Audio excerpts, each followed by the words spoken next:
Right. Starting off with 2016 art maths paper 3. Let's go. So, one all, give it a read. It's real blurry right now. Oh, like it clear now. A manufacturing plant wants to minimize the amount of material used to produce paint containers. The project team has the task of designing a container to hold 19 liters, 5 gallons of paint. The team suggests three designs: Design 1, Design 2, and Design 3. A. Express the volume of paint in meters cube.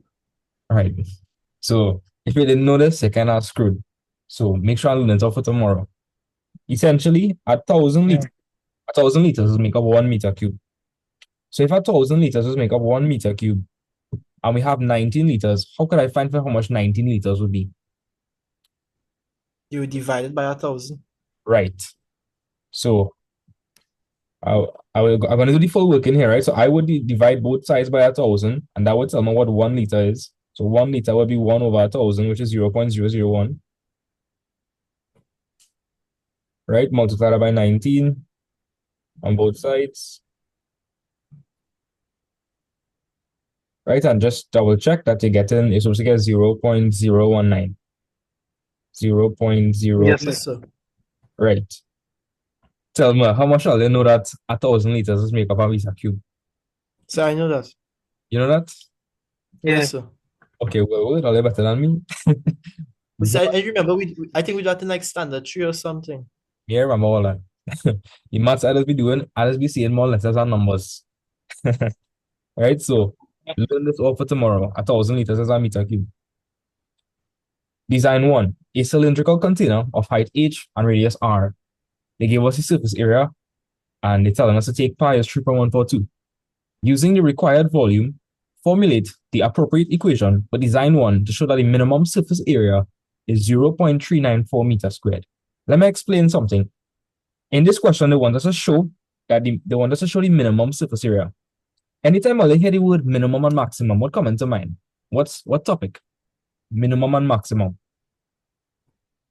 Quadratics. Right. Not just quadratics, but differentiation. Yeah. If you want to find the maximum or the minimum point, and you would find the stationary point, Yeah, Mhm. you could do that, or you could also find for k. Minus hk, you could find for k. Yeah. Right. So I'm going to show you the differentiation route, because that's typically the working they want to see. But you could find for k. Remember, k is equal to c minus b squared over 4a. But the quadratics are going to Mhm. best to just differentiate. So we have the surface area. So area is equal to 2 pi r by h plus r. Do you all know what surface area is? Yes or no? yes, sir. So if I were to take this cylindrical container and unravel it into its net shape, could we all agree that you get this? Yes, that's what you get. Right. Joshua, yes or no?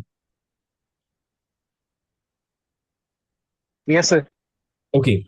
And for the rectangle would be the circumference of the circle. And so this dimension here would be what, guys? What would this dimension be for the rectangle if it's the circumference of the circle? Um, that'll be 2 pi r if I'm not mistaken. Yeah, 2 pi r. And this would be the height. And height is just h. So I think Mhm. see how they get the surface area. So you would have pi r on top and on the bottom. Remember, if you want to find the area of a circle, and it's pi r squared, Yeah. Yeah. right? So you have pi r squared here, pi r squared in the bottom, plus 2 pi r h. And that's how they got this. They pull out the 2 pi. Mhm. You expand this out, you'll get 2 pi r h plus 2 pi r squared. And it makes sense. Right, so we have the area. Mhm. We need to come up with an equation for volume. Okay, so this is an example of a prism. I know it's not looking like a prism, but it is. A prism is basically Mhm. that anytime you cut it, you're gonna get the same cross section. So entirely could agree. Anytime you cut the shape, you're gonna see a circle. Yes or no? Yeah. Yeah, you would. So to find the volume for any shape with this property, you're taking the cross-sectional area and then multiplying it by the height. So if you cut it, you'll get a slice, and the slice will be a 2D circle. So if I want to Mhm. find the volume, I just need to find the area for the circle and multiply by the height to get 3 dimensions. So what's the area for a circle? pi r squared. Pi r squared. Right, and we're going to multiply that by the third dimension, which is height. Right. For you. But here the thing, guys. Here the thing. If we look at this equation and we want to find the minimum surface area, if you want to find the minimum value of a function and you would differentiate the function, put it equal to 0, and you would solve. Yes. Yeah. But I have a problem here. How much variables we have in this entire question? I mean, in that entire equation, how much variables we have? Pi is not a variable, eh? How much variables we have? Count it. Then 2. You have 2. You H have and R. R.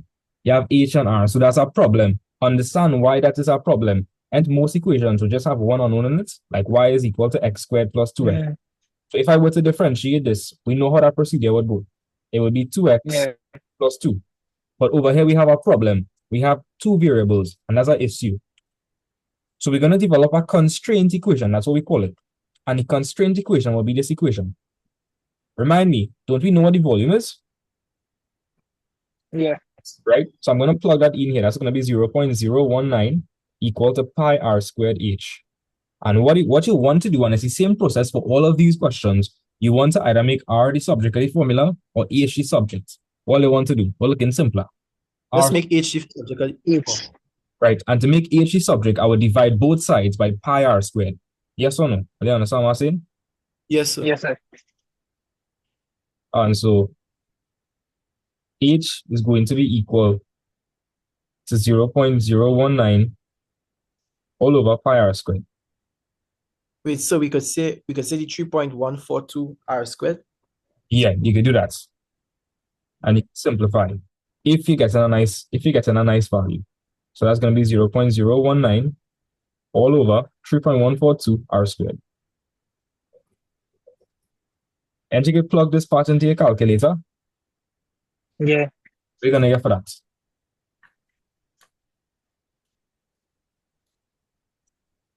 You should get 19 over 3142. Yeah, that's what you got. Yes, sir. So that means h, I could write h if I wanted as 19 all over 3142 r squared. Didn't really have to do this, but that's okay. And so here what? We could solve our problem here because we have 2 variables. Well, how are we going to do that? Well, and we know what h could be written as in terms of r? Yes or no? Yeah. Which is the same thing as 19 over 3,142 r squared. Yes or no, guys? Yeah. Yeah. So I'm going to make a substitution so I can end up with 1 variable. That's the plan. So A is going to be equal to 2, and I can write that as 3.142 and by r, and in brackets, remind me, what is h? 19 over 3,142 r squared. Right. So I'm going to write 19 all over 3142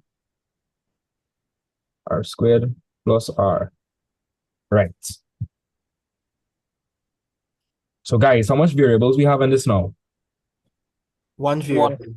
Right. And that's what we want because we can differentiate that and find the minimum.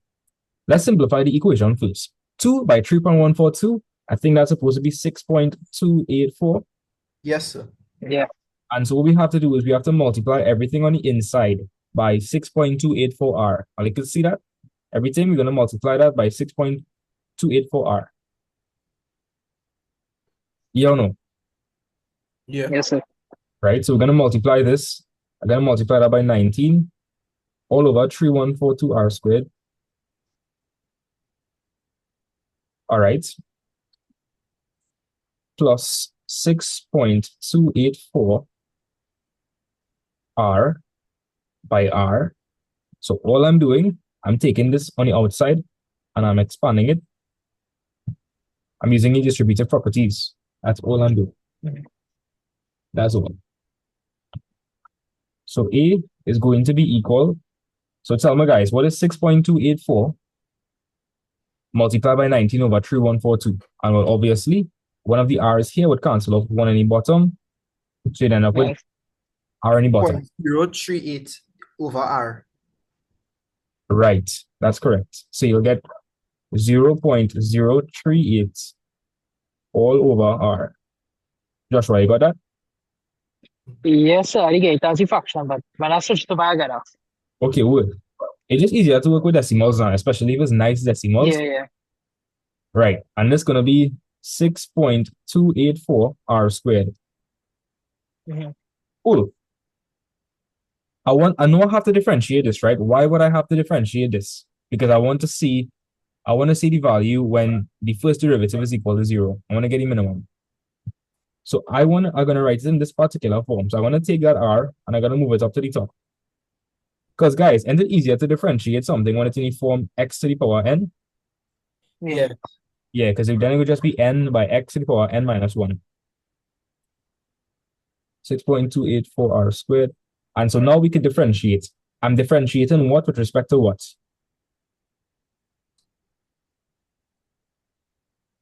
D over dx. No. What is changing Taking R. with respect to what?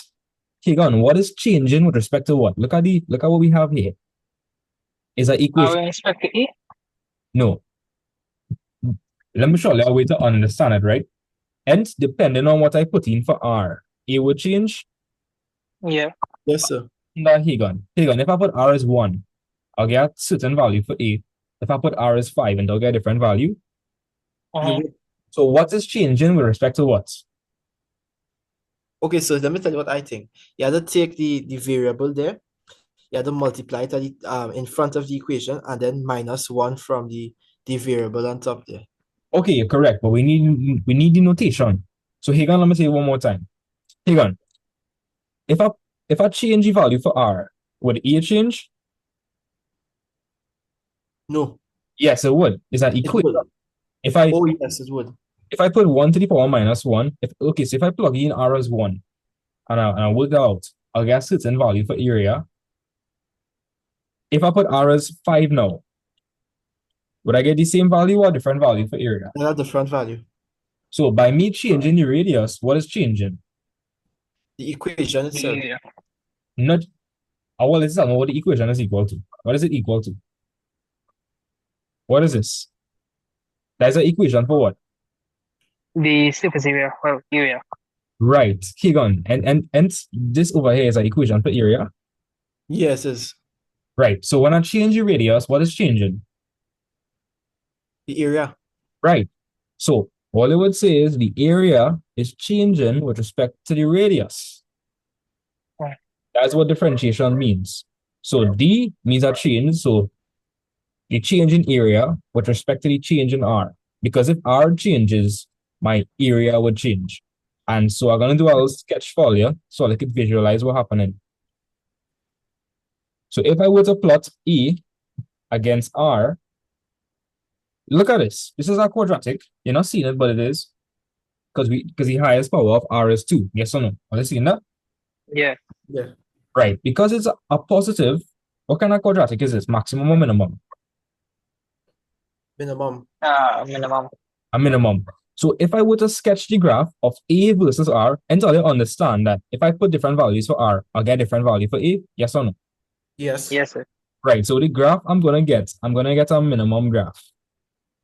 And so I want to figure out what value of R would give me the minimum area. And that's what it means. That's what's happening.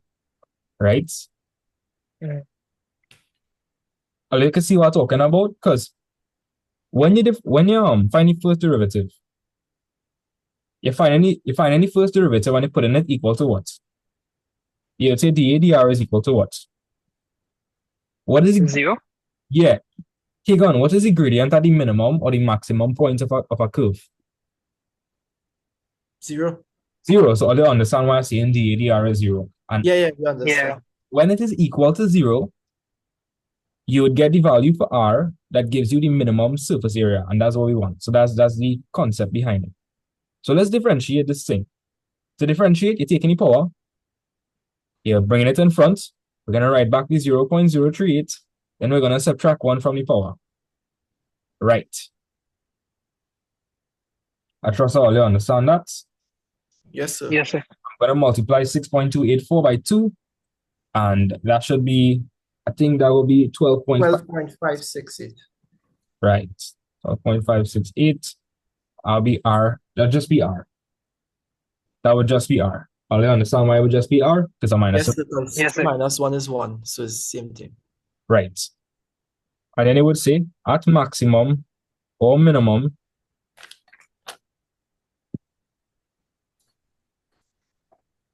the ADR would be equal to 0.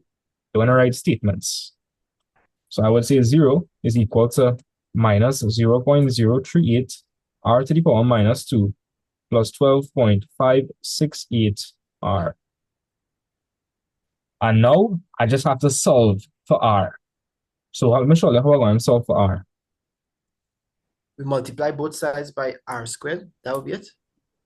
Yeah, R to the power minus 2 is the same thing as minus 0.038 all over R squared.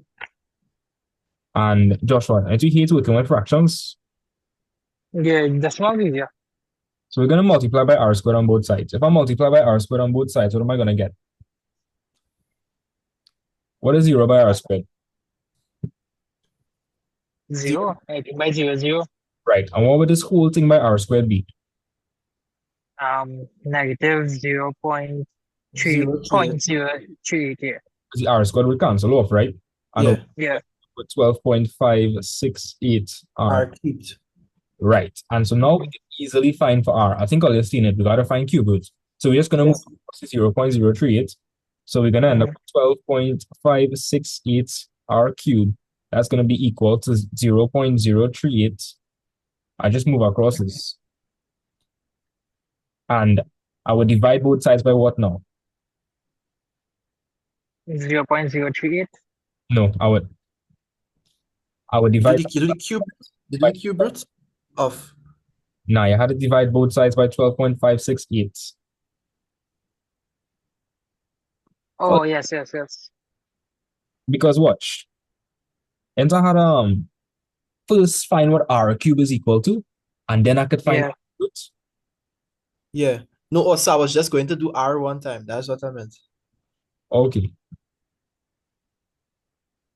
So now we have R cube.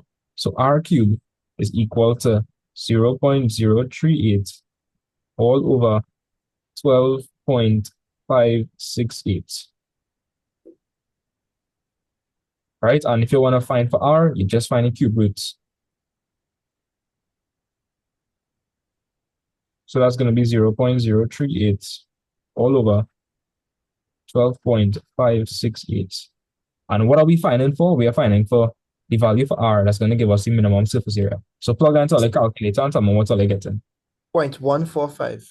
Oh, Well, let's store that value on the calculator because when we're doing calculations, we want to use the exact digit.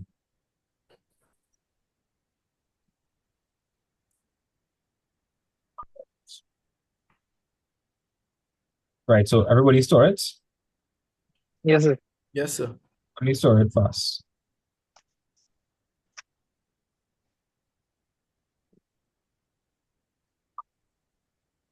Right. But it says it's not directly it's not directly 0.145. It's like an estimate, I think.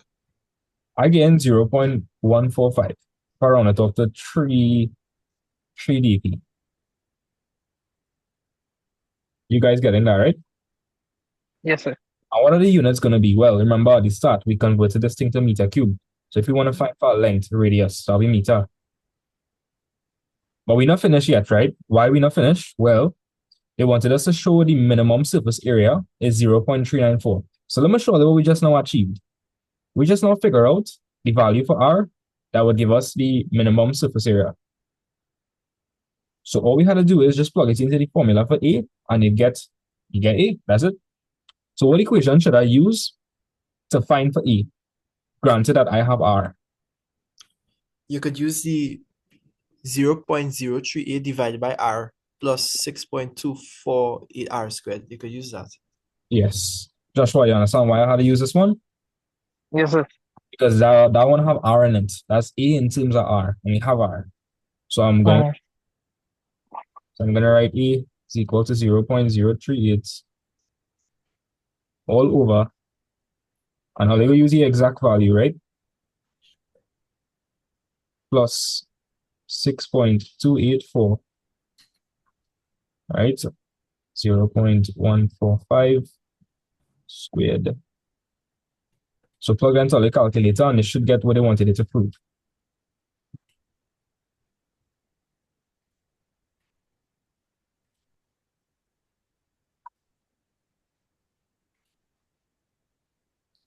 .394. And what they wanted it to prove. The minimum surface area of 0.394. Here we get Get badness, right? Joshua, can you confirm that you're getting 0.394 meters squared to 3dp? Yes, sir. Good. How they find that was? not bad. I feel like I need a little guidance in that paper. Okay. So when you break it down, it is understand, like when you see it for the first time, you feel like it's so complicated, but like when you break it down, it good. Yeah, for sure. All the questions is the same process. So Joshua, I'm gonna do 2 more cases like this, and you'll get to see it in action again. But it's the same process. What you had to do is you had to find the surface area. If it wasn't given to you already, find the surface area. You're gonna develop a constraint equation. This is the constraint equation.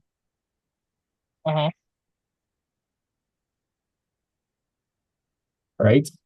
And basically the constraint equation would contain something that they gave us. Didn't they give us the volume?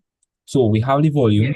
So we could either make H or R the subject of the formula. Why are we doing that?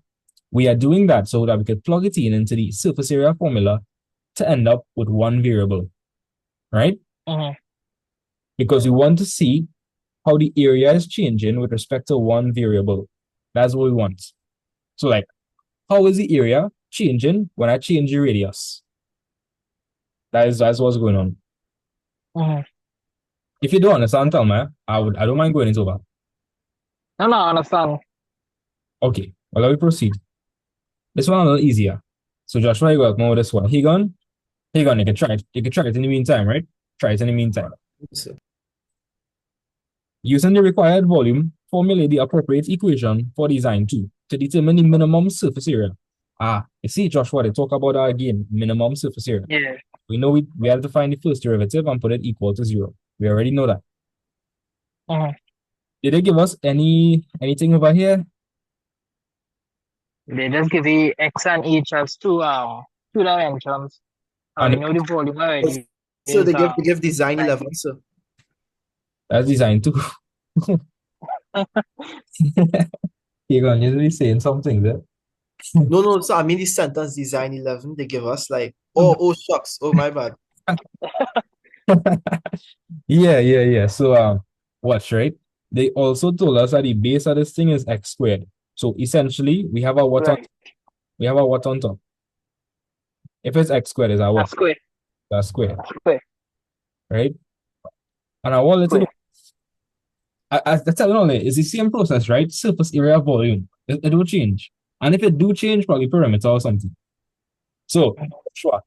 In this question, they didn't give us a volume and they didn't give us a surface area. So we need to find for that. Understand? Yeah. First, the surface area, the volume. Let me go to volume, but sir, any volume will be the same 0.019. Yes, it will be the same because all of the containers have to hold the same volume, but the shape is changing. Right? So the equation for volume is going to change. The value for volume is going to change, but the equation is going to change because this is a different shape from this. Understand? Yeah. So let's figure out the volume. You want to do that first? V will be equal to what? S squared by H. Right, because x squared is the surface area. I mean the cross-sectional area by H. Cool. And let me just put it in one time. If V is equal to 0.019 equal to x squared H. What do you want to make the subject? They make H. This subject I formula. H will be equal to, I will have to divide both sides by x squared so it will cancel off. So that's my equation for h in terms of x. Nice. Right. Let's figure out the surface area now, since I didn't give it to us. So the surface area, just see the areas of all the surfaces combined. So this is a cuboid, so you have 1, 2, 3, 4 faces, and you would have 5, 6. Mhm. Right. Yes or no? Right. Yes, sir. Right. So let me just draw it out here. I'm gonna post this on YouTube, so I don't know who's gonna watch this. So I'll just make sense for everybody. This is essentially the net shape for a cuboid. And so you essentially have 4 rectangular faces. And in this case, since the base is x squared, you have 2 squares. Yes or no? You Right. good? Yes, sir. Yeah. So we have 4 rectangular faces. So what would the combined area for those 4 faces be? We 4, 2xh. right, and 2x squared. Right. This one is simpler than the last one, for sure. Yeah. Mm-hmm. For anybody watching that don't understand that, this is x, this is h. So area of a rectangle is just length by width. So h by x is xh. We have 4, so 4xh. The top and bottom is a square, so x squared, 2x squared. Right. So we're going to plug in h for 0.019 over x squared. That's what we're going to do.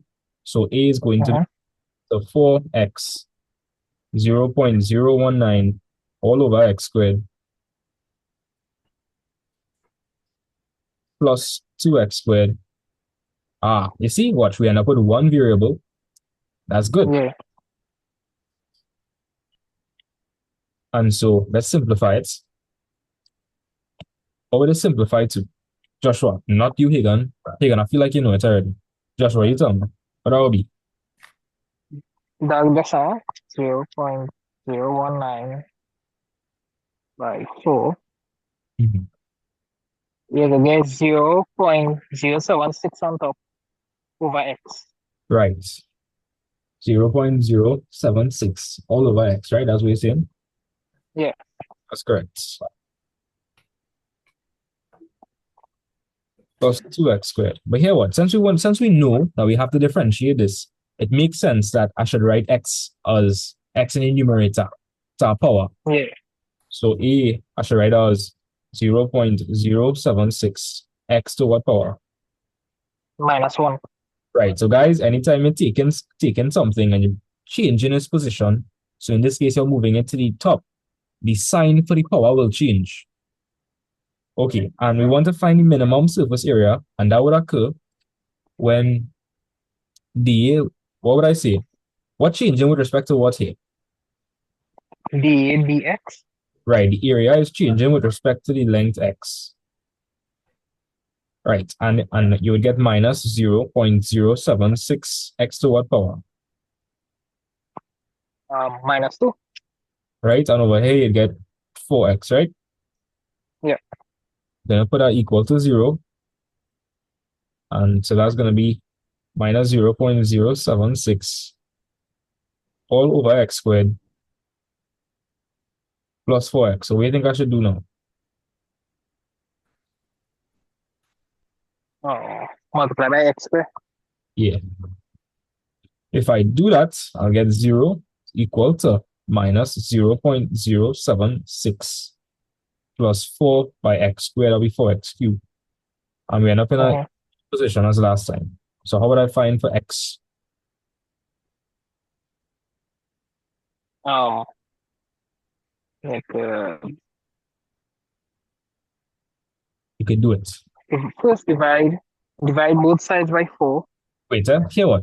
To find for something, you want the variable on one side and the constant on the other side. So where do you want to put the constant? And where do you want to put the variable? Right now, both of them is on the right-hand side. So leave x on the right and put the remaining numbers on the left. Okay, so what would I end up with? Call it out for me. They will end up with positive 0.76 divided by 4. Well, yeah. Right? 4x cubed and you could understand that I could write that. That's the same thing as 4x cubed is equal to 0.076. Yeah. Then I will divide both sides by 4. To find Uh-huh. x cubed, we have to find for one of anything first. And so x cubed is equal to what? I think that's supposed to be, I can't tell you off the top of my head. Probably like 0.019. Yeah. Okay. And yeah, I have to find the cube root. So x would be equal to the cube root of 0.019. That is 0.269. You sure? Let me check that. I get 0.267. Me too. I think if I Oh, need shucks, yeah. Yeah, yeah, yeah. so it's supposed to get 0.267. And well, of course, I want to store that value into a calculator. So you'll be using the Uh-huh. value, right? And that'll be meters. Now, watch what happened, right? What I just now found for, watch, look at the graph. Look at this stage. So look at the stage, right? Uh-huh. This one particularly. What is the highest power of x? 2. So this is essentially Quadratic. and the coefficient of x squared is 2. So it's a maximum. Uh-huh. It's positive, so it's a minimum, right? Right. So you essentially have this going on. So A, you have A here, and this is x. And we just now found for the stationary point. And where would the stationary point be? It'll be right here. Now the actual graph is not a quadratic, eh? It's a cubic. Uh-huh. It's a cubic. But I just doing this for like understanding's sake, right? Because when you Yeah. like if you multiply throughout by x, you would end up with a. You wouldn't get a regular quadratic, put it simply. But this is just for understanding's sake. Watch. We just now found the value for x that would give us the what area? The superficie. Yeah, but look at it, right? Joshua, if this is a graph, only find this, Uh-huh. we find only what point of the graph. The turning point. Not just the turning point, as the lowest point the graph is go down to, no? Right, yeah. And so that's the minimum point. So when x is this, you get the minimum value. That's what we do. So we have that now. So x is equal to 0.267. We have this, Uh-huh. right? And so we're gonna plug that in into which equation to find for the minimum surface area. Um, the one I highlighted. Wanna highlight it, right? Now I will show you one extra piece of working is supposed to add in. Let me just plug this in first. So that'll be 0.076 by 0.267 to the power minus 1, or it could be over 0.267 plus 2 by 0.267 squared. Plug that into your calculator and let me know what you're getting.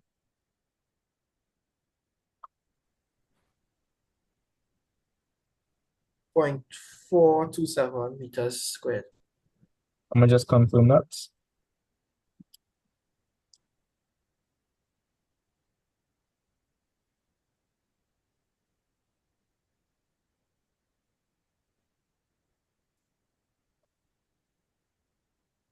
Hey Joshua, what are you getting? 0.427. Right. So to get 0.427, and this is area, so it's going to be meter what? Square. Squared. Right. Did we put squared for the last one? Yeah, we did. So let me show you something, right? We're supposed to put in one more additional piece of information. We need to prove to them that what we're finding for is actually the minimum. So how would you prove that what you're finding for is the minimum? What shows you that at that point is a minimum? How would you prove something is a maximum or minimum? What do you have to do?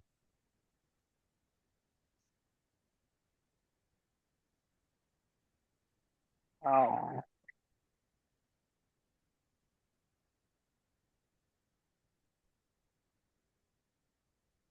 So guys, anytime you want to figure out the nature of a turning point and nature of a turning point, what do?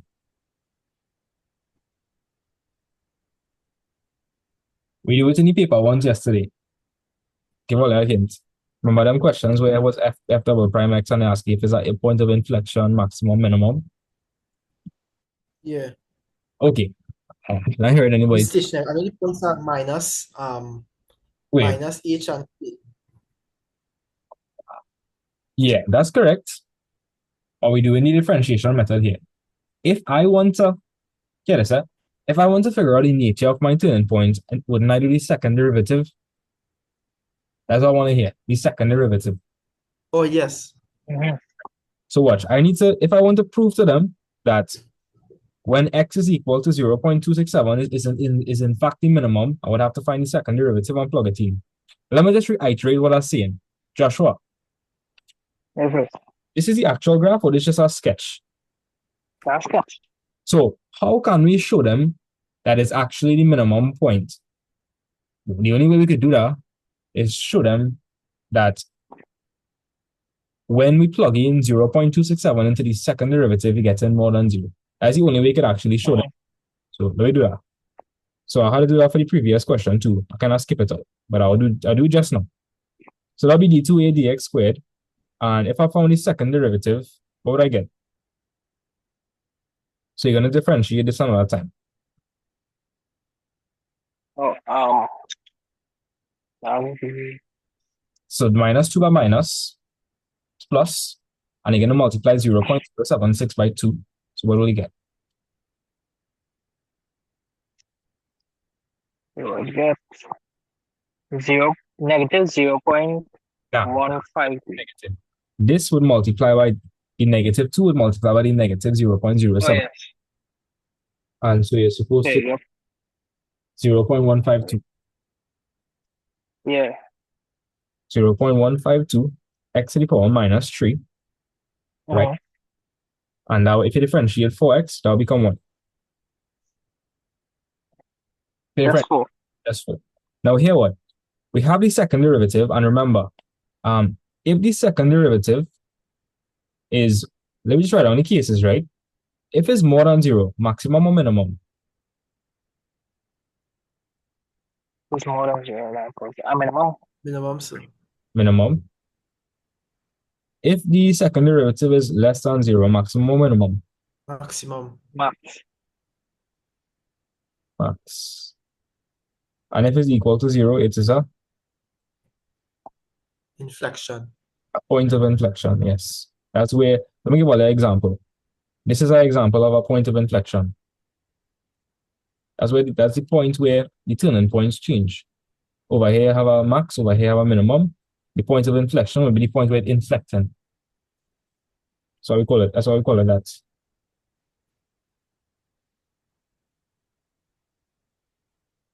Right. So here what? What we need to do is we need to do a proof. So what was the value for x we got?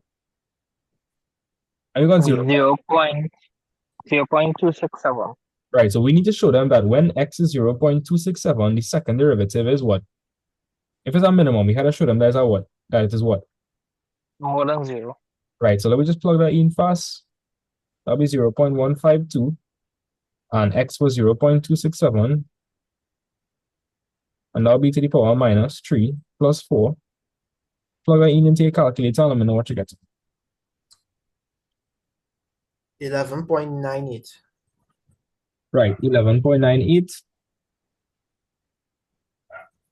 So you would say, since the second derivative is more than 0, the minimum area occurs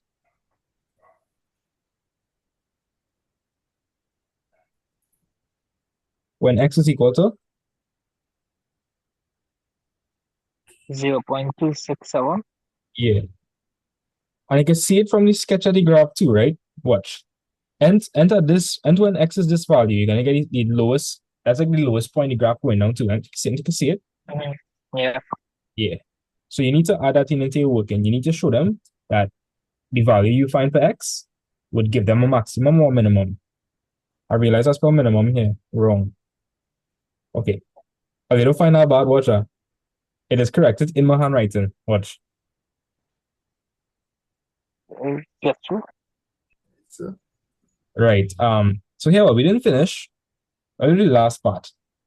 So actually we did finish. We find the area and everything. Okay, well good. Put 7 marks. Oh, the find that was Joshua was bad. Yeah, it was better than the last one. Well, Wait, I have a question. Where did 0.152 come from again? we talking about. For the second derivative, 0.152. Okay, watch. So the second derivative is just you differentiating the first derivative. So the first derivative is this. And so when you differentiate, you multiply by the power. So you would say minus 0.076 by minus 2. And that's how I get 0.152. Oh, okay, all right. Try it in a calculator. Minus 0.076 multiplied by minus 2. Just confirm that again, 0.152.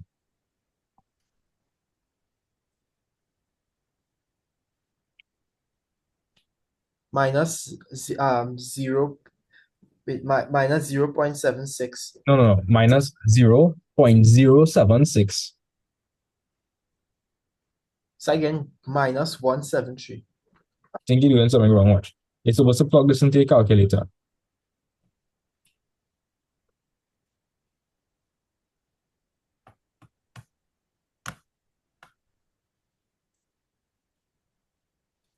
Oh, by minus. Okay, I see it now. So when you're differentiating, you're taking the power and then multiplying it by the number in front. So minus 2 by Yes, I got it. 0.076. Okay, what? Before we move on, let me just do the second derivative for this to prove that when r is equal to 0.145, the minimum does occur. So Joshua, just run my 3-step there. If I want to show them that the minimum occurs there, what would I see? I would have to find the what? Yeah, and finally, the second derivative of DADR. Right. So the ADR was this was the I plug it in one time. No, I didn't plug in anything. Okay, cool. I just went straight to the 0. I just said 0 is equal to that, but that's okay. So we essentially differentiating this. Because this was the ADR. I just didn't simplify it. But this would have been minus 0. Let's write it down here. So the ADR. So the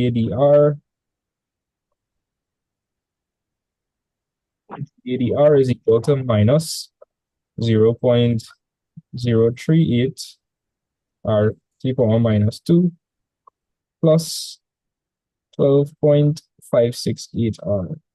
Yeah. So you understand what I'm saying now? That's right? Yes, sir. Okay, good.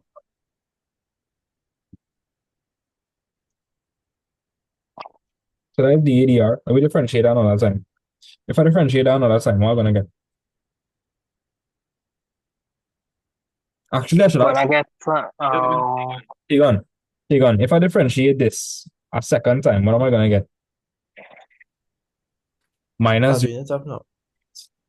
r to the power minus 2. 0.076. I could trust you. Just try to get that. That's actually the first part. Let me just add. So that'll be Actually, no, yeah. so that'll be 0.076, right? Yeah. Joshua, just confirm me get that too. And that'll be r to what power? yes, sir. Say minus 1 Minus, power here. So minus 2 minus 1 is minus 3. right. Plus, if I differentiate 12.568, what am I gonna get?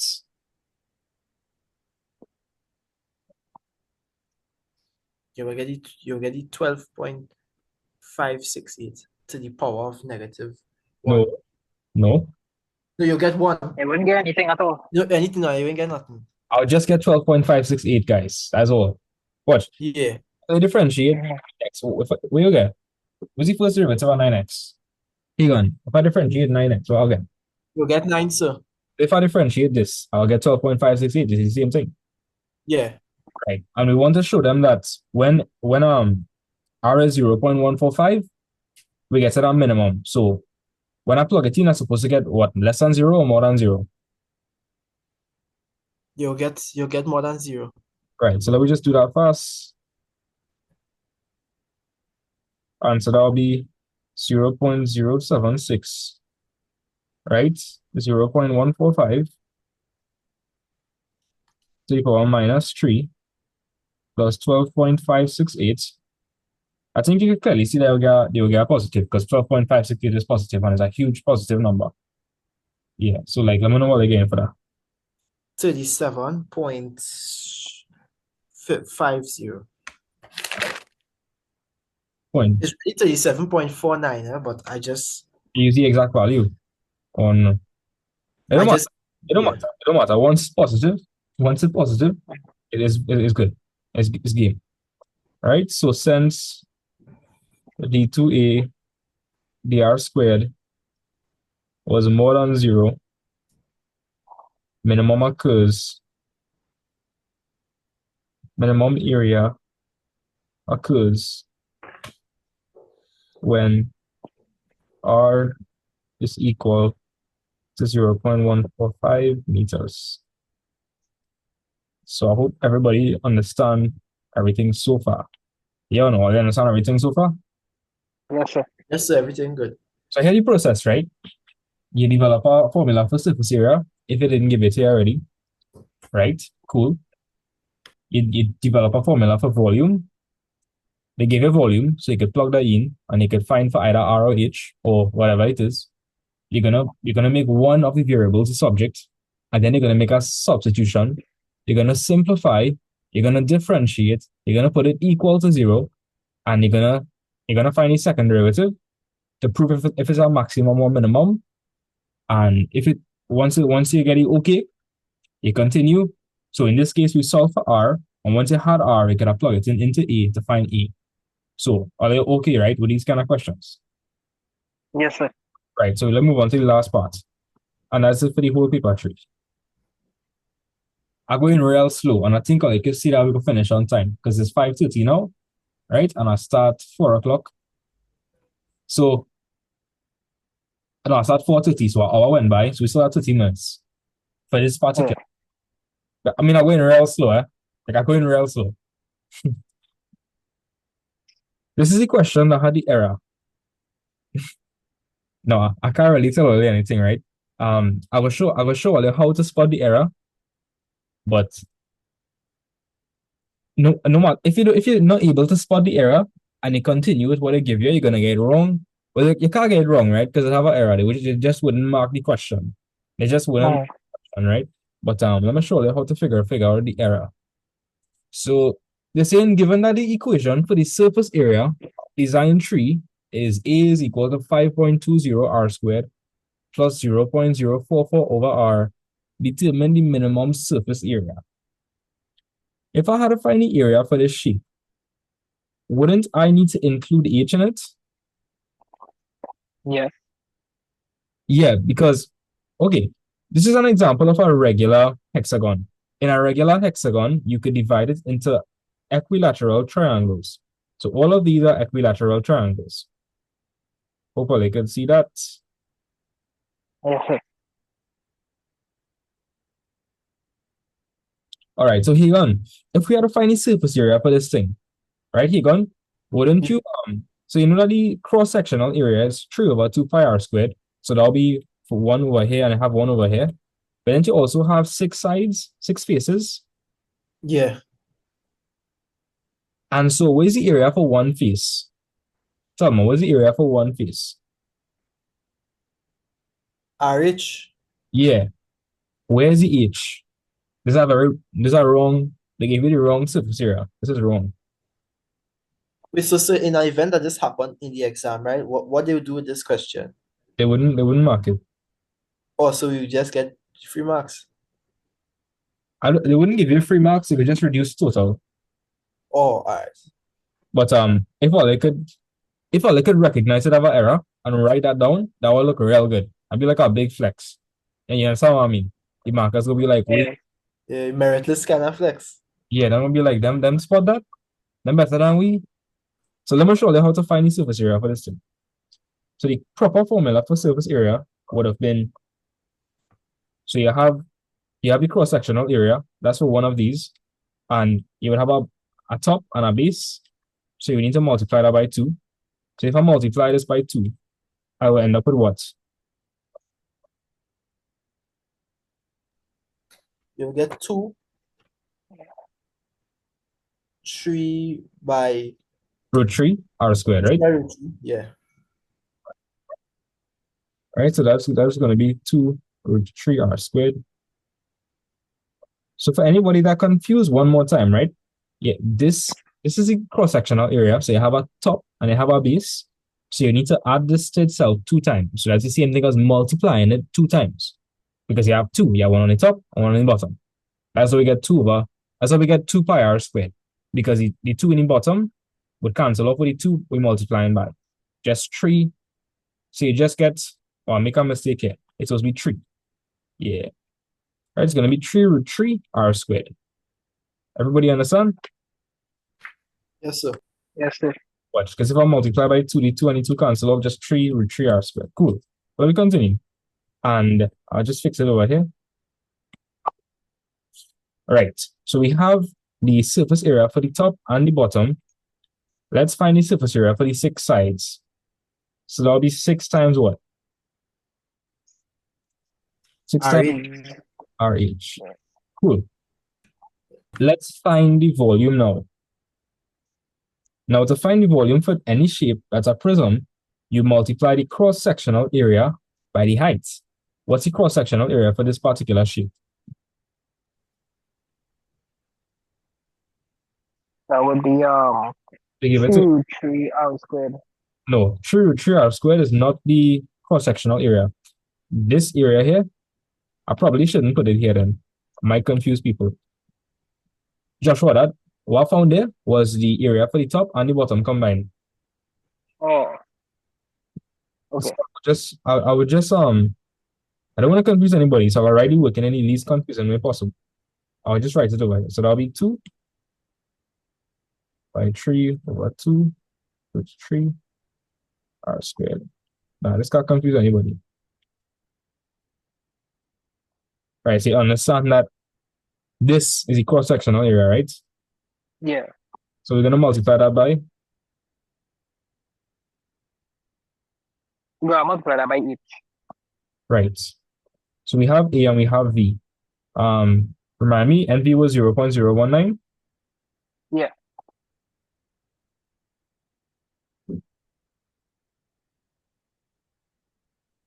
Right. What do I want to make the subject? Each. H, okay. So how I can show you the long way or the easy way. What do you prefer? Easy, sir. Okay, Yeah. watch it. I feel like all I go understand is the easiest. You see all of that over there? Okay, Oh. I want a letter, plug that into the calculator. 3 over 2 by root 3. Plug that into the calculator.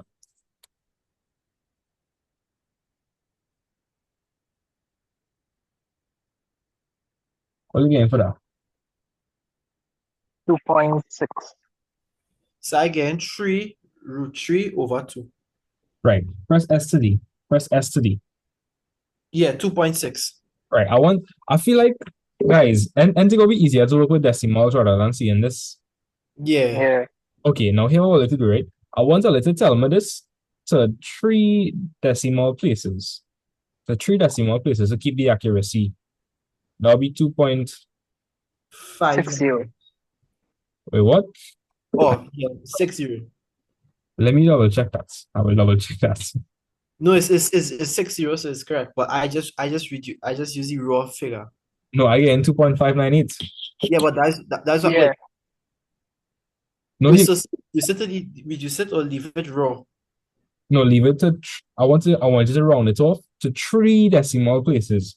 So the third decimal place is 8. So the number after 8 is 0. So 2.598. Understand? Aye. Yeah. Oh, okay. Because in the whole question, we have an accuracy of 3 decimal places. And if we round it off, I understand that this over here is rounded off from what is right. So Yeah. you don't want to round it off too much to get a very wrong answer. Matter of fact, I want to just store that value on the calculator. I want to just store that 2.598. Store it. I still have my calculator. Yes, sir. Right, and we have r squared h. So this is looking easier to work with, much easier. And so we had to make, what are we going to make the subject? I think I already know what they want to say. What H. h, right? So to make h the subject, I should know how it is going now. I would just divide both sides by 2.598 r squared. So it will cancel off. Uh-huh. And so it will be 0.019 all over 2.598 r squared. Yes or no? Yes, sir. Right, so here I want to let you do, right? Because I feel like this could make it simpler for you. I want a little, actually, no, I'll leave it like this. I was going to little plug this into the calculator, but we can leave it like that. I don't think I'm confusing anybody that bad. I don't think so. So we have h now.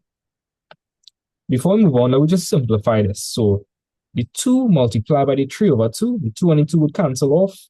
So that's going to be 3 root 3 r squared plus 6rh, right? And just remember that h was 0.019 all over 2.598 r squared. I confuse anybody? No, sir. No, sir, we good. Okay. And next thing we're going to do is, let's just simplify a little bit. So this 6 could multiply by 0.019, and this r could cancel off with this r squared. So tell me what they want to put. Use the exact value. Remember, it will be 0.019 all over the stored value for this, multiply by 6.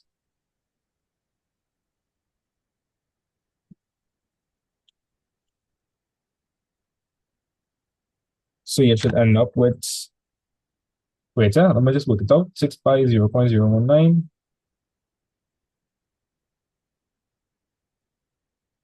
That'll be 6 multiplied by 0.019 all over 2.598.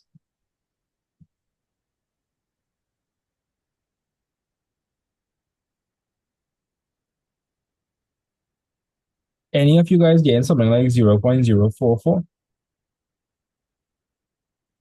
Yes, sir. Yes, sir. So what was it to plug in? I want to plug in 6 multiplied by 0.019 all over 2.598. And yeah, you're supposed to get something like 0. Tell me your answer to 3 decimal places. But again, 0.044. okay. Right, so that'll be 0.044. And the r on top would have cancel off with one of the r's in the bottom. So you just have over r.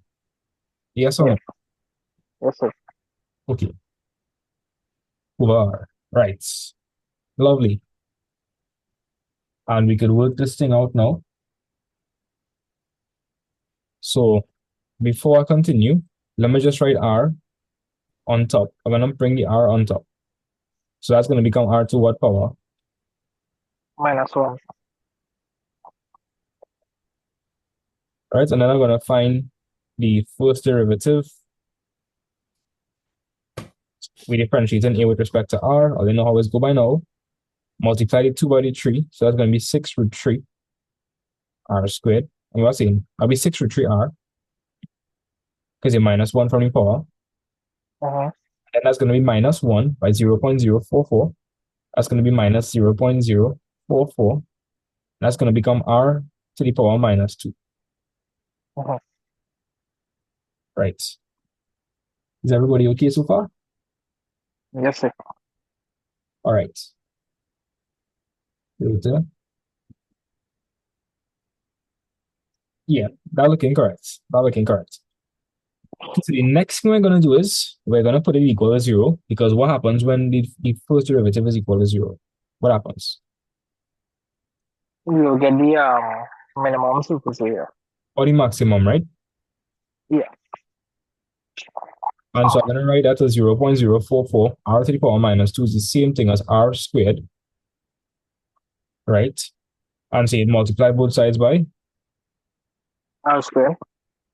right? Or you should know how it is go by now. And so 0 is going to be equal to 6 root 3 R cubed minus 0.044. And so to find for R cubed, I'm going to move across to 0.044, and I'll end up with 6 root 3. 6 root 3 R cubed, that's going to be equal to 0.044. Then I'm going to divide both sides by 6 root 3.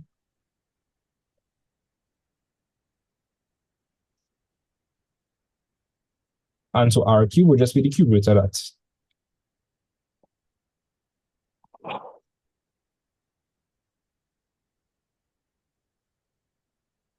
So plug that into your calculator and let me know what you get. Should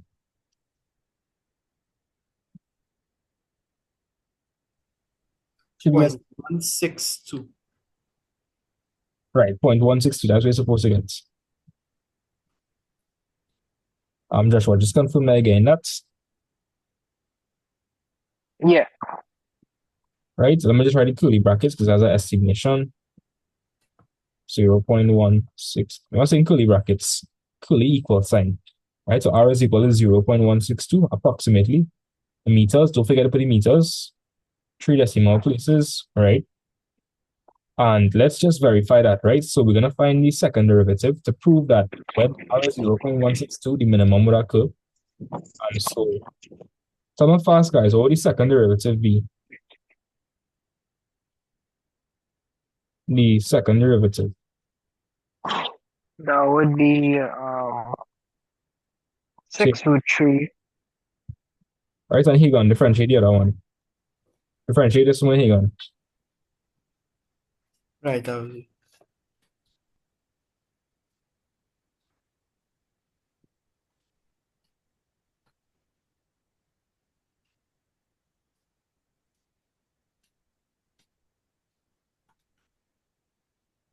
So it'll be 0.088. And the minus 1 from the power, so minus 2 minus 1 is? Minus 3. Right. And so what we're going to plug in into that to check if it's our minimum.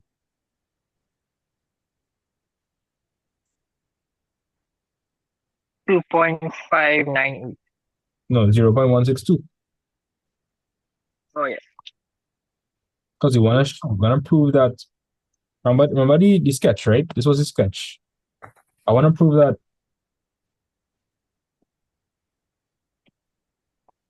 this is A and this is R. I want to prove that this point I'm finding for here, that's actually a minimum. And so when R is that value, it's going to give us a minimum area. So I want to find. Right? So plug that in. And let me know what you'll get. What are you all getting? Should be a positive number.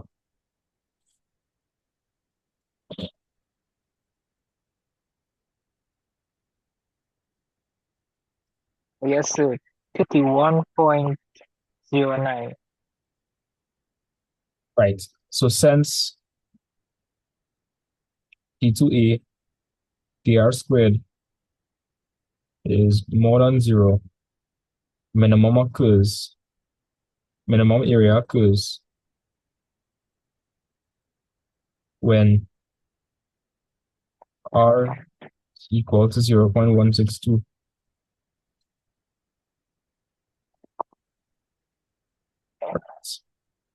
Cool. And so now we can actually find the area, right? So to find the area is going to be equal to, what formula I'm going to use to find the area? Going to use What formula have A and R in it?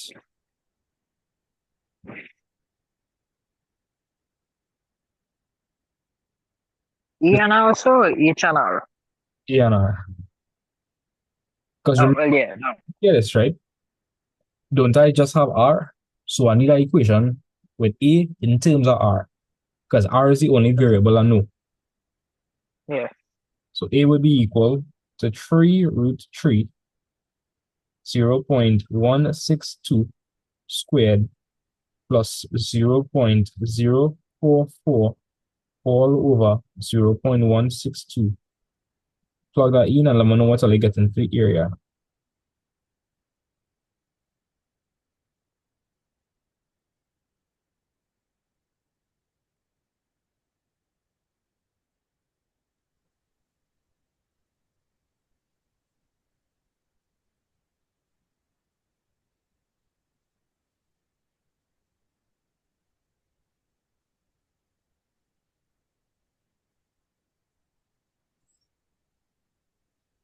Zero 0.407 meters squared. Um, just for again that too. So well, if it is estimated to be three decimal places again, 0.408. It's supposed to get 0.407. All right. Yeah, 0.407 is the answer. And that'll be meter cube, right? Cool. So let me ask you that question.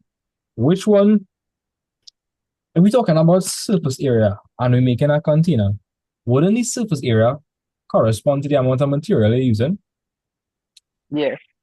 Yeah, so which one using least material? So this one was, wait, let me see.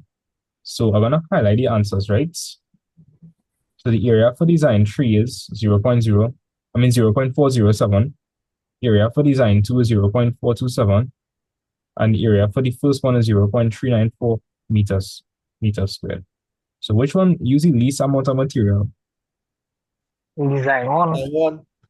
And also, I don't know why I put meter cube over here. I'm tweaking. So it's be meters squared. What I'm doing, right? Yeah, design 1 using least amount of material, right?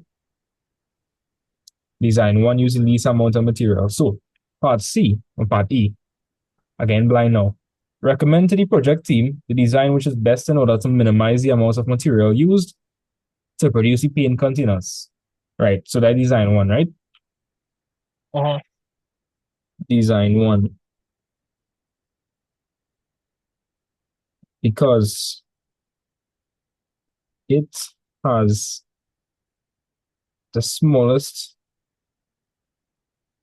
surface area, which is equal to, I think it was 0.394. Like, we confirm that? I don't know if they take any notes or anything. I believe so. It was Yes, three sir. something. 0.394 meters squared.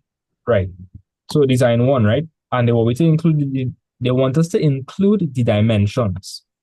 So that shape was that was a what? A cylinder, right? Remember, A cylinder. So for us to see the dimensions of that, let me just draw a diagram here. Cool. So I have a diagram here. And so do we know what R is? Did we find for R? yes, we define for our So we need the two dimensions, right? So we have R. R was 0.145, right. but we need to find for H. So what am I going to use to find for H? Um, volume. Have the specific formula here. Remember, we found H in terms of R using the volume formula, like I said, Yeah. it's 19 over 3142 R squared. That'll be 19 all over 3142 R squared, 0.145 squared. So plug that into your calculator and let me know what you're getting.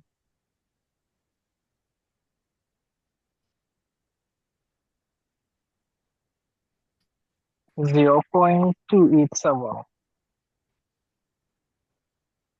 right. You're going to get that as well. Yeah. This is one of the harder years, right? This is one of the hardest years, in my opinion. It ever had. Yeah. Normally it just be like real simple, like, oh my God, you can finish it in like 20 minutes. But I wanted it to be hard to see what's all, you know. So like, I'll go see the worst scenario. Right. So and there's repeat and like I said, they repeat paper trees sometimes. So like the same Okay. questions to repeat. If it's not the exact same question, it will be the same phrasing and everything. They just change out the values. Right? So all you're supposed to get, I believe, 0.287 for that. Yes, sir. All right, so that's it for the paper. So this exam was 1 hour and 30 minutes, and we started off at 4:30 and we finish at 5, so we finish in 1 hour and 20 minutes. And we Godfather time. Okay. And so if we could finish this in 1 hour and 20 minutes, I think I'll like finish the exam in 1 hour and 30 minutes. I don't think I'll go this slow. Right. So that was it for this paper. I'll a break or moving straight into 2019. Just have five. I did five, sir. Yeah, 5 minutes break, sir. Okay, good.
All right, guys, you all ready for round two? Joshua, Higon. Yes, sir. Okay, nice.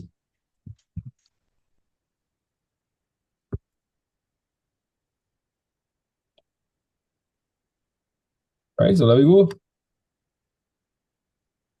I'm going over the rates of change question once because I don't know, maybe it might come this year. If I thought rates of change was hard in regular paper too. Uh yeah. I'll go see how it does go. Right. Chanel paper one's gone starts as soon as you finish the paper threes. Give it like an hour and 30 minutes again. We already do all the paper ones, so most of it, so the speed, level of speed for that. Yeah, so Joshua, read this question from here. A programmer designs a game in which a ship must travel in a circular motion relative to a center at origin O. The ship intersects a square as shown in figure 1 in order to be awarded points. Right. Determine Determine the coordinates relative to the origin O of all intersections if the ship must maintain a distance of 5 centimeters from the origin at all times. okay. The sides of Yeah. Sorry. Continue. the sides of the square are parallel to the coordinate axis, and each side of the square is of length 8 cm. Right. So let me try to understand what's going on, right? So a programmer designs a game in which a ship, so you have this ship here, this ship, and the ship is moving in a circular motion. So at a given point in time, the ship is going to be what distance away from O? 5 cm. Right. Because it has to maintain a distance of 5 centimeters from the origin. And every time it intersects with a square, they're going to get a point. Let me count the amount of intersections we have. We have one here,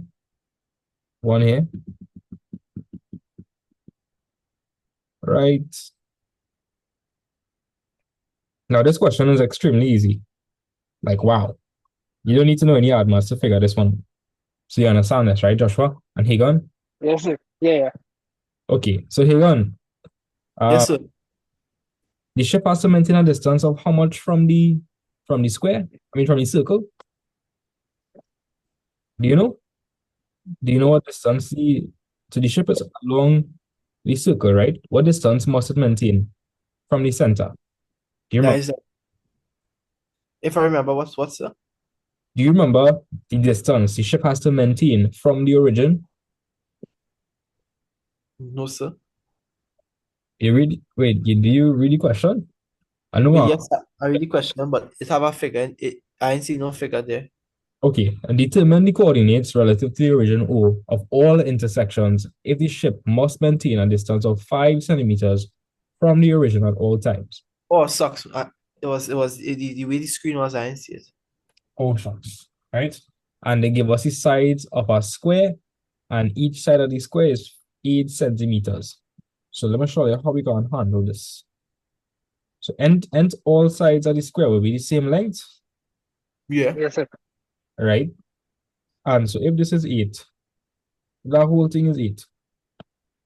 What would here to here be? 4. And here to here would be? 4. But here what? If this is O, then this would be positive 4 or negative 4. Negative. It would be negative 4. And this will be what? Positive 4. Right. And we're just going to repeat the same process for this dimension. It's all Leno Pythagoras theorem. Yes. Yeah. So I'll go figure out the question. Easy.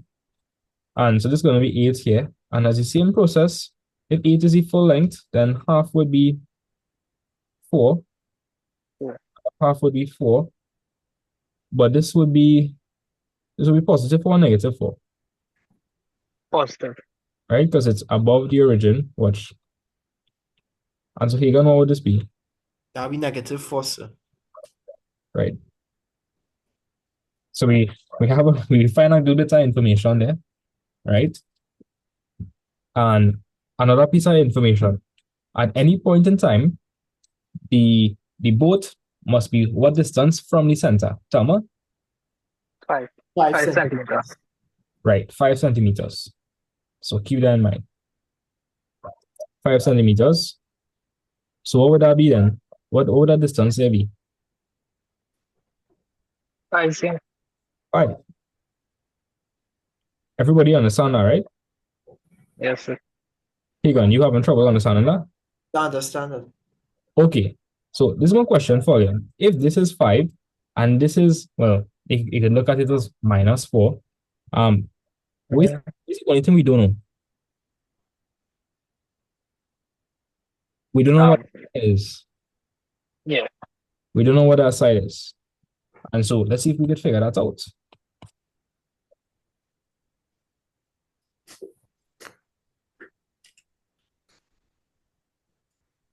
We are agreed. So I have this triangle here. And watch, even though it's negative, it don't matter because when you're doing Pythagoras theorem, you square it anyways. So this over here is Yeah. this over here, I'm just gonna consider it to be what would confuse a little yet? What would confuse a little less if I use +4 and -4? It don't matter. Same thing, it don't matter. Okay. And so we had a find for this, right?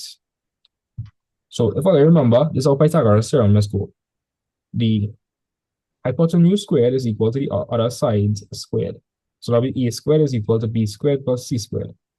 So do we have the hypotenuse? Yes, sir. Right? So the hypotenuse is 5. So that'll be 5 squared. Do we have another side? Yes, sir. 4. So 4 squared. if it was -4 and you square that, nothing going to change, right? You get 16 as well. Yeah. So here what? We have 5 squared is equal to 4 squared. So that's 25. 4 squared is 16 plus c squared. So to find for c squared after move across that 16. So c squared would be equal to 25. If I move across the 16, it'll become -16. So what is 25 minus 16? 9. 9, sir. So if c squared is equal to 9, then c would be equal to, The square root of 3. 9, which is 3. right, so watch this. Just by doing that, I was able to figure out that this would have been, what's that? 3. 3. Three. I don't understand what happened there, right? Watch, because it would correspond to this length on the y-axis. Anybody confused by that? No, sir, we read No, it. sir. Right, so then I could figure out a couple bit of points one time and make a wild guess, guys. Make a wild guess. If this is +3, what do you think this could be? -3. -3. Yeah. And so you basically solve the whole question here. Watch. What do you think this could be? -3. Yeah, +3. it's gonna be -3. What? Here, what do you think that would be? Like +3 there. Yeah. We could answer the whole question now, right? Yeah. So this first point here, that's gonna be, so you had to list the x then the y, so that'll be -4. Let me use a different color. I'll use this dark green. Yeah, so that'll be -4, comma 3. Tell me what this point would be. This point. That would be -3, 4. Yeah, -3, comma 4. Right, Keegan, tell me this point. This one.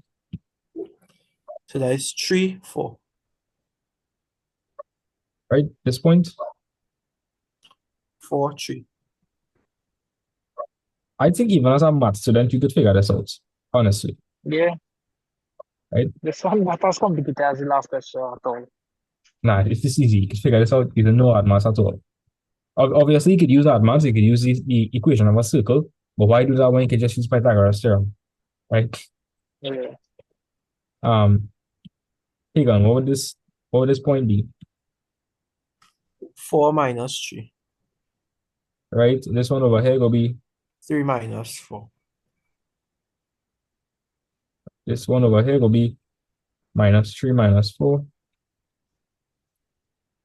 Right? And this one is going to be minus 4 minus 3. So everybody understand this question, right? Yes, sir. Oh, that's it. So it'd be, let me just list all over here. So minus 4, comma 3, minus 3, comma 4, 3, comma 4. So we finish this in like how much minutes? Like 10? What, Yeah, what that is I literally it? No, we have one more question. No, I mean for this part. Wow. Yeah, that's it for this part. I said, well, yeah, most of the paper trees will be easier. Just that one year was kind of hard. hopefully they are easier tomorrow, yes? Yeah, I hope so. I think it's gonna repeat tomorrow.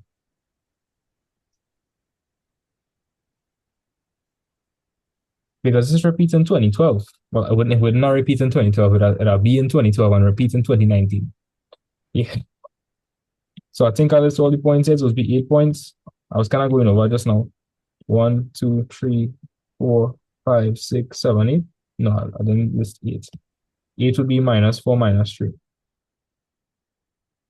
I'll say, how about order you have to list them points, or you could start at anywhere and go in any direction. You can go anywhere and list in any direction. Watch. Them just ask you to determine the coordinates. That's all. Of Nice. all intersections. So you could go anywhere you want, but that's it. Look how much space they leave. Did Oh, that to frighten you, yes? is it? They did that to frighten you. That's easy. That's so easy. Let me continue. The points awarded for reaching each intersection according to increases according to a geometric progression. Oh, so this one a little tricky. Such that the points awarded for the third intersection are 100, and the sum of the points awarded for the fourth and fifth intersection is 600. Determine the total number of points to the nearest 1,000 that can be gained if the ship travels in a circle twice. So first things first, if it travels around in a circle twice, how much intersections you go have? If 16. Yeah, it will have 16, right? So we have to find SR 16 because in one revolution, it has cut the square 8 times. 1, 2, 3, 4, 8 times, right? I'm going to count all of that. 8 times. And it's telling us is a geometric progression. So we know the formulas we had to use, right? Yes, If sir. it increases, would R be less than 1 or R will be more than 1? The common ratio. What do you all think? Mm. If it increases, do you think R will be more than 1? Yes, sir. Yeah, R has to be more than 1 because remember, R to get the next term, you would multiply. So it has to be more than 1. Yeah. It's telling us that the third intersection is 100. So it's equal to 100. And they're telling me that the sum for the fourth term, wait, yeah, they're telling me that for the fourth term, plus the fifth term is equal to 600. So a question just like this come for the paper to this here, Yeah. right? So here we need to come up with a system of equations. Anytime you want to find the general term for an AP, what's an AP? If you want to find the general term for a GP, you would use AR to the power n minus 1, right? Mhm. Right? So to find the general term is AR to the power n minus 1. So we need to come up with an equation. So here what? If I want to write one for the third term, well, the third term is equal to 100, and n would be 3. So that's going to be AR to the power 3 minus 1. So we're going to end up with 100 is equal to AR to the power 2. That's equation 1. Everybody okay? Mm. Yes, sir. Yeah. So if I see that pattern there, what do you think T4 will be? If T3 was AR squared, what do you think T4 will be? Yeah, cube. AR cubed, right? Plus AR what? What hang on for term 5. AR 4. Right. It's not like we're talking about guns. Yeah. Next thing, Tanti Kamala boss in the meeting. Right? So we have equation one and we have equation two. So we have to make a equation three, right? So what do you want to make the subject? A or R? Yes, sir. A. So if I'm making the subject, that's going to be 100 over. R square. Right. I would have to divide both sides by R squared, so it will cancel off. So it will leave me with E. And so that's going to the equation there one time. And so wherever I see A here, I just got to replace it with 100 over R squared. So that's going to be A, what's A? That's going to be 100 all over R squared. I'm going to multiply that by R cubed plus 100. So anywhere you see A, you're substituting it for 100 over R squared equal to 600. Right. So we have R squared in the bottom and we have R cubed on top. So two of the R's are going to cancel off with two over here, and it's going to leave you with one. Because I don't understand R cubed would mean R by R by R, and R squared would be R by R. So two in the bottom would cancel off with two on top. I'll leave you with one R. Yes or no? Yes, sir. So we're going to put 100R plus, we have R to the power of 4 here, and so R squared into R to the power of 4 would leave us with what power? R squared. Right, so we're going to end up with 100 R squared. And here what, I'm going to move across that 600 because all you could already see that's it looking like a quadratic. All you could already see. Yeah. I wouldn't put it past them for you to use the quadratic formula in paper 3. So just remember the quadratic formula. Or you could just use the calculator. You can do some maths, but at least you get the correct answer, right? So let me just put this in the form of a quadratic. I will put the R squared term first, plus 100R minus 600. Now to simplify this, I can divide by what throughout to make it look simpler, 100. right? If I divide throughout by 100, I'm going to end up with what? R squared plus R minus 6. R squared plus R minus 6 is equal to 0. Now, everybody have different ways of factorizing, but I just factorize like this. So like, what if I multiply to get R squared? What by what is R squared? R by R. Right? And look at what's going on, right? I'm gonna look at the minus 6, and I'm gonna ask myself, how I could multiply to get minus 6, but add to get plus 1 in the middle, because it's plus 1R. Think of some possibilities. So 2 and 3. I could say 2 by 3, but 2 by 3 wouldn't give me minus 6. You had to put the negative somewhere. Minus 2. Yeah, we could put the negative by the 2, because if I want to get a positive number in the middle, it makes sense to put the negative sign by the smaller number. So we're gonna put a big positive number. Right? So Joshua, you understand what I'm saying? So minus 2 by 3, give me minus 6. I want to add minus 2 and 3, I'll get. When I add minus 2 and 3, I'll get 1. right. So I get back to minus 6 and again the plus 1 in the middle. So my answer is R minus 2, R plus 3. And so R minus 2 is equal to 0, and R plus 3 is equal to 0. So R will be equal to 2, and R will be equal to minus 3. Which one is it? Which one all I think is wrong? Remember what I said at the start? If it increasing, R has to be what? More than Yeah, because think about it like this, right? If R was equal to minus 3, let me just say we start off with 2. Then the other term would be minus 6, then the other term would be plus 18, then the other term would be minus 54. That will make sense. No. If you're playing a game and you want the scores to increase positively, Yeah. yeah, so because it increasing, R has to be more than 1. So any option that gives you less than 1 is wrong. So this is invalid because it increasing. Hope you understand that. Increase. Yes. R has to be more than 1. So we only have one valid solution. And so guys, if R is equal to 2, what could find for next? R is equal to 2. Find for E. I can find for E, right? Because we know that Yeah. E is equal to 100 over R squared. Yeah. So that's going to be 100 all over R squared. Now R is 2 squared. And so that's going to be equal to 100 over 4, which is a nice 25. Mm-hmm. Yeah, this question a lot nicer than the last one. a lot nicer. But I feel we do last time one come. So here what guys, we have R and we have E. Could I remember they wanted us to find S of 16. So could I find S of 16 now? Yes, sir. Right. So what's the formula I'm going to use here? Since R is more than 1. We will use Sn equals E open bracket R to the power n minus 1 close bracket all over R minus 1. And here what? If I'll forget this in the exam, I have a formula sheet with the formula. It's really right here.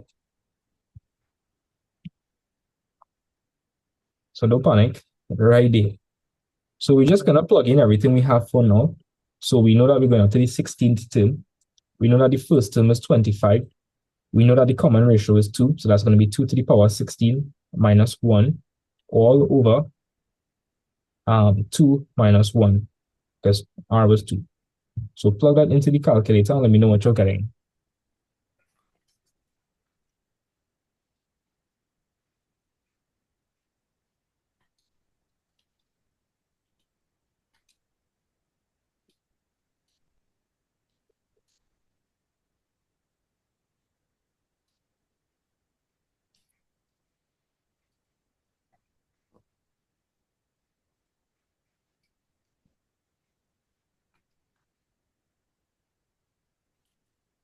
Right, yes, sir. Again, 1638375.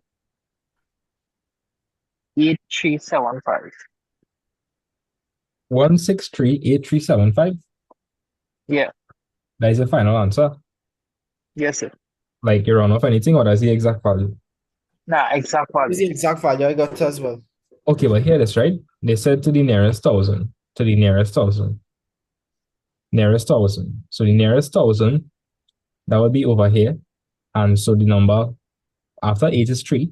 So are we going to round up or round down? Up. No. No, down. So that's our answer is just going to be 1638000. Yes or no? Yes. Right? To the nearest thousand. That was it. Let me move on to the last question. Anybody want me to explain anything here or are they good? Easy math? Good, sir. Nah, so that's it. But sir, the question I think is saying that might come tomorrow. We're talking about this. The first one we do with the intersection or the one with the sheets. The one with the shapes. This. I feel like, you know what, I feel like a question on this might come. So here what I thinking, it either gonna be a shape question like this, or it's going to be an intersection or a EP or a GP. That's what I think. So why you feel this? Why you feel these things will come? I don't know, I have a gut feeling. I don't know, like I just know. I don't know. You trust in your sixth sense. A little let me know, right, what happened tomorrow. But at least Yes, sir. how to handle most of it. So let me answer part C. This is a rate change question. The ship in the game has a rectangular shaped stern shown in figure 2 that takes in water at a rate of 2,500 meters per second whenever a wrong turn is made. Show that when a wrong turn is made, the stern is filled after 6 seconds. If the rate of change of volume of water to height of the stern is given by dVdh is equal to 200 meters squared. How much are they cooked? What are they cooked? Yes, sir. I got to read what I again. That's how confusing. Okay, so this is the shape of the boat, right? The boat, right? Right. Yeah. Every time they take a wrong turn, so like if they like tilt, they're gonna take in water at a rate of 2,500 meter cube per second. Understand? Yes, sir. Right. That's what's going on. And they always show that if you take a wrong turn, it will take 6 seconds for you to fill it up. That is what we're on. Right? Now, Well, then after this not complicated, this kind of straightforward. well, no, not so straightforward as you think.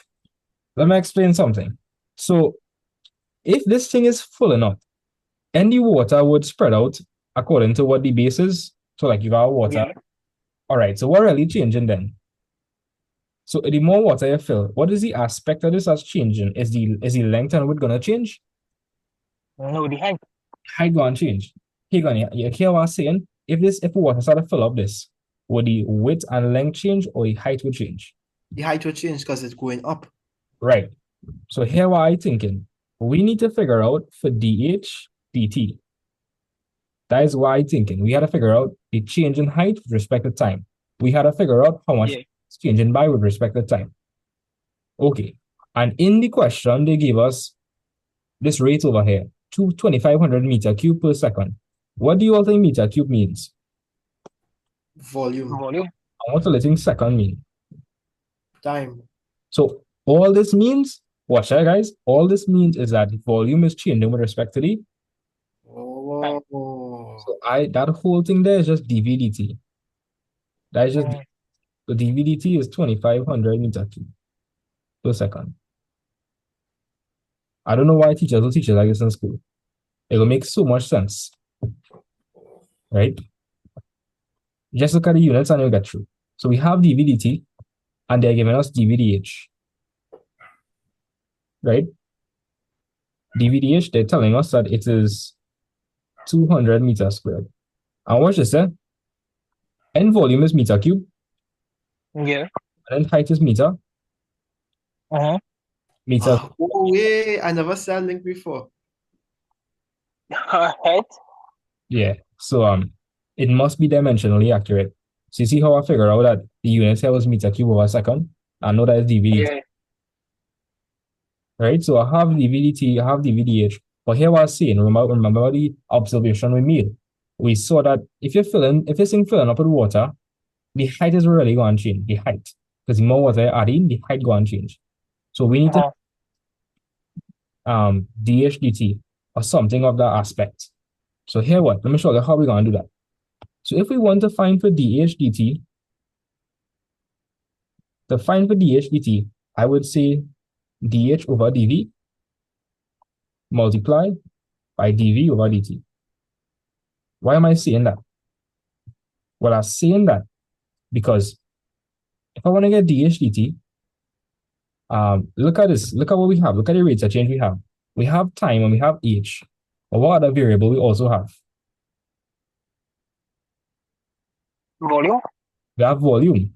And so, guys, forget about everything. If I want to get dH dt, and I would need to have dH here and dt over here. Yeah. And I would need to have the same thing here and here so you will cancel off. Yes or no? Yes, sir. See? Third variable is volume, and that is the one we will be canceling off. That's how we just go. So I'll go run it back one more time.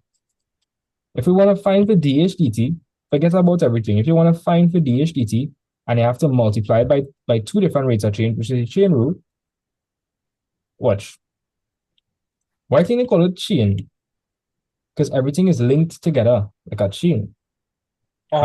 In the chain rule, you're combining different rates of change. Right? So dH dt. And so guys, if we want to multiply two fractions to get back dH dt, watch it. And it would have to have dH on top. And it would have to have dt in the bottom. Yeah. And that would need to have the same thing over here and over here. So it will cancel out. Yes, sir. Yes, sir. And so you're just looking for the third variable. The third variable they gave us here is volume. That's literally it, guys. And so if I want to find the dH dV, watch how we're going to do that. So they give us dV dH. So make our guess. If we want to find for dH dV, how do you think we're going to do that? 1 over the 200. Exactly, just flip it. And that'll be 1 over 200 meters squared. That was all. That's literally it. Okay? And so that's going to be 1 over 200 meters squared. And before we even do anything, tell me, what are units supposed to be? Since we have height over time, the unit's going to be what? If it's correct, what the unit's going to be? Meters per second. Joshua, you agree? Yes, sir. Well, let me see. Let me see if that will work out. And DVDT. The DVDT 2,500 right? meters cubed per second. Let me see if it will work out. So the meter squared would cancel off with 2 of the meter on top. So I'll just be meter to the power 1. Yeah. And so you're going to put 2,500 over 200. Right? The So zeros. that is 12.5 meters squared. Meters per second. You see how the units work out? Yeah. Watch. You see how the units work out? Because watch, if it's height with respect to time, d-ish over dt, well, from the start, I know I was supposed to get meter over second, which is meter per second. Mm-hmm. And if you do it correct, you're supposed to get the same thing. You understand what I'm saying? Yes, sir. So did we do it correct? Did we get the correct units? Yes, sir. Good. So let me show you what this means, right? This means that the height is changing by 12.5 meters every second, or you can see it, 12.5 meters per Yeah. second. Hagan, you seeing that? 12. Yes, I've seen it. Okay, so I'm gonna write the statement. So I think I'll go understand it better like this. So in 1 second, it's going to be 12.5 meters. Yes or no? Correct. All right. And I could also write 12.5 meters is equal to 1 second. Yes, Yeah. sir. And if I want to find how much time it will take for 75 meters, and that's just what I'm going to do. I'm going to find how much time it will take to fill up 1 meter. How I could find for 1 meter? So it says 75 divided by the 12.5. Yes, that's it. But the long way to do it, just to make sure I don't lose anybody, Joshua, if I want to find for 1 meter, what do I have to do on both sides to find for 1 meter? You have to divide by 1. Divide by 12.5 to find for 1 meter. Okay. So in other words, it's taken how long for the height to increase by 1 meter? And that will be, it will take 1 over 12.5 seconds. Yeah. And so if we want to find for 75 meters, we just multiply both sides by 75. And so you'll get 75 all over 12.5, like what Hagan said. And you will see that it takes how much time? 6 seconds. Seconds. Bam, we solve it. Madness. Yeah. What do you think? That was good, sir. That was a nice paper. Question side should come. Yeah, question like this should come. But you had to understand the question, like logically, before you solve it, like you had to understand logically what the hell happening. You don't know what going on. Because like Yeah. I feel like if somebody read this and they don't really know how to understand the question, they just leave it out. But look at the units. Look at the units. That will tell you what the rate of change is. So this was dVdt. And well, all you understand that if you fill water here, the only unit dimension that will change is height. So you're really trying to figure out how height changes with respect to time. So that's what you're trying to find. So we look at the rates of change they gave us, and we want to find for dH dt. To find for dH dt, dH go have to be on top, dt go have to be in the bottom. And well, dv is the other unknown they give us. And so we put it in, so it will cancel off.